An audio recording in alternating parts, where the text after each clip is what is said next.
Apple recently released their new Apple TV 6 at their spring-loaded event, which is great, but there's a huge problem with it. It only comes with an A12 chip, which is extremely disappointing because that chip is from the iPhone XS, which is now over 2.5 years old. But what makes the situation even worse is that if you look at the raw CPU performance of the A12 chip, it's barely faster than the previous Apple TV's A10X chip. And then looking at the graphics performance, the old Apple TV literally has 30% faster raw GPU power than the brand new Apple TV. This is kind of ridiculous because for the last few months or maybe even a full year, we've been hyped up for an extremely powerful Apple TV with top-of-the-line gaming performance that will compete with other gaming consoles. So what in the world happened with this new, weak Apple TV, and how could all of those leaks be wrong? Well, I have a wild theory that this new Apple TV 4K is not the one we're looking for.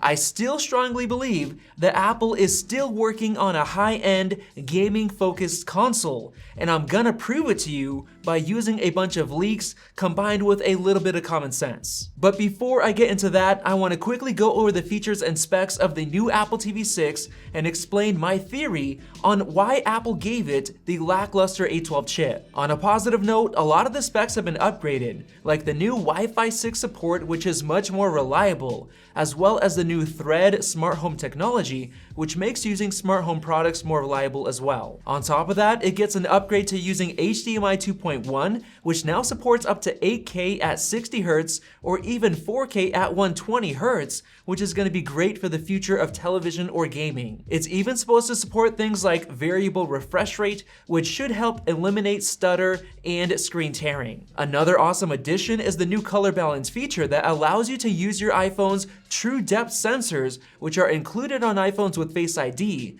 to calibrate the colors and contrast of your TV. However, this feature is actually available on older Apple TV models as well, even the 2015 Apple TV HD, which is surprising. But by far, the best part about the new Apple TV 6 is the updated Siri remote, which first of all looks incredible with its premium design, but it also has much more functionality, with a power button that can control your TV, a Siri button on the side, a new mute button, a back button, and a nice 5-way D-pad that also doubles as a scroll wheel and its own touch surface in the center. It's basically the dream remote for the Apple TV, but here's the kicker. You can also get the exact same Siri remote with older Apple TVs as well for $59. So based on all of that, I'm just gonna go out there and say stop. Do not buy the new Apple TV, especially if you already have the previous Apple TV 4K, which is actually faster than this new one. And the reason I think that the new Apple TV still has the A12 chip is simple. The A10X is already very old, and I don't think Apple wants to produce it anymore, so they just stuck in the A12 since Apple is putting that into some of their iPads. And moving on, now that I think about it, all of those previous conflicting leaks and rumors that we had are starting to add up. So let's get right into those. Way back in March of 2020, the Verifier reported that Apple was planning on launching a new Apple TV with up to 128 gigs of storage. But looking at the new one that we just got, that did not happen. And then in August, Bloomberg reported that Apple was working on an updated remote with Find My integration to help you find it if it gets lost. But the new Siri remote oddly does not come with a U1 chip, so it doesn't support Find My. And then in October, Fudge, a very accurate leaker according to Apple Track, claimed that Apple was working on 2 different new Apple TV models with A12 and A14X-like chips. And guess what? He was right. We did get an Apple TV with an A12 chip. But where is the other one with the A14X-like chip? Apparently, Apple has already sent out some of these crazy Apple TVs to developers for testing, which actually makes sense because if you know game development, you know that it can take years to develop a single game. Now, if we think in terms of the whole A14X chip thing, we can look at the previous Apple TV 4K, which got the same exact A10X chip that the iPad Pro got around 6 months prior to its release. X. So he was probably referring to the A14X chip that we thought was going to go into the iPad Pro, but we ended up getting the M1 chip, which is a complete shocker, but more on that in just a minute. Fudge also claimed that Apple was making a big push into gaming, which is why the new A14X-like Apple TV was in the works, alongside the new controller. And someone actually asked him about the controller, and Fudge said that it's specifically meant for gaming. Now, if you're thinking that he was actually talking about the new Siri remote that we just got, you're wrong, because it was just revealed that the new remote doesn't even have an accelerometer or a gyroscope for gaming on the Apple TV. So it's even worse for gaming than the previous remote. Now this is very weird because Apple has obviously been making huge strides and improvements in terms of gaming controller support, with new features like haptics, rumble, controller button remapping, and lots more. So what's going on with the new Siri remote that doesn't have the sensors to support any of that?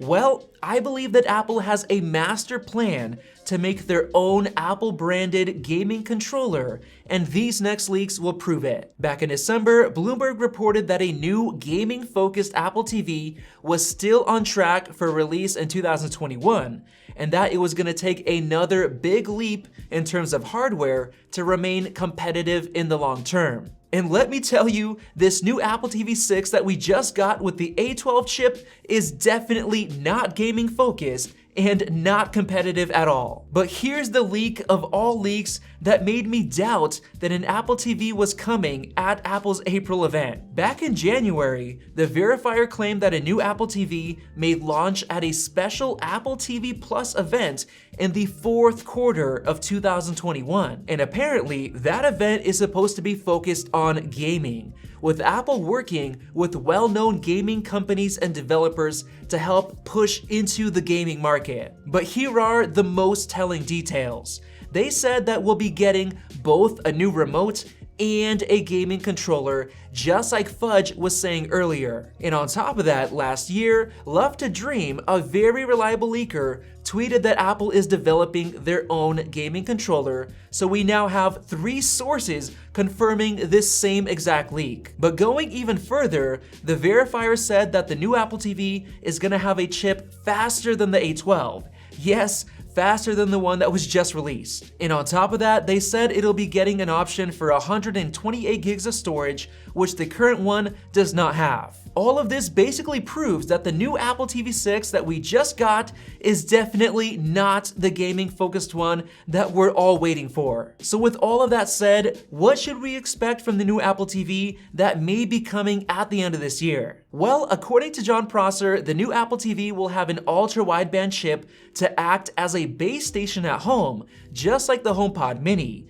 But check out this very curious leak within Apple's beta code. The HomePod's operating system is now completely based on tvOS instead of iOS, which is really odd. So what if the new Apple TV gaming console somehow combines a HomePod speaker and an Apple TV console all in one box, while coming with a brand new gaming controller and a ton of performance for playing the new AAA games that Apple may be planning on announcing later this year? Now I know that's a crazy theory, but what if that actually comes true? On top of that, since the new Apple TV that just came out replacing the old K version is named the version 6, Apple will likely have to give the new gaming-focused model a new name. And so far, I'm stuck between 2 different options: the Apple TV Pro or the Apple TV Arcade. That's all I got for now. And as far as the chip that's going to be powering it,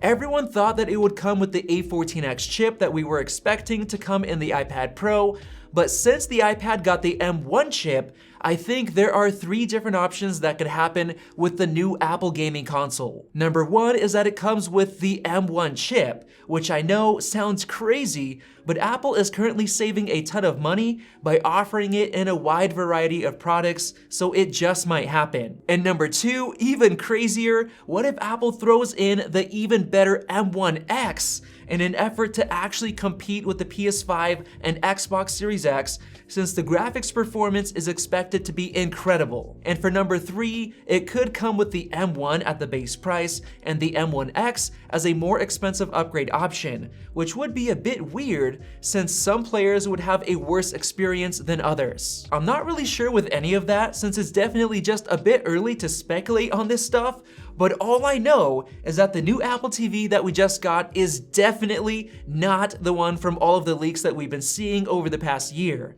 especially since we never got that gaming controller that's been leaked so many times. Now, if you totally disagree with my thoughts and opinions, go ahead and comment down below, but if you think that there's a chance, then click the circle above to subscribe for more videos like this one. Definitely check out those two right there. Thanks for watching, and we'll see you in the next video.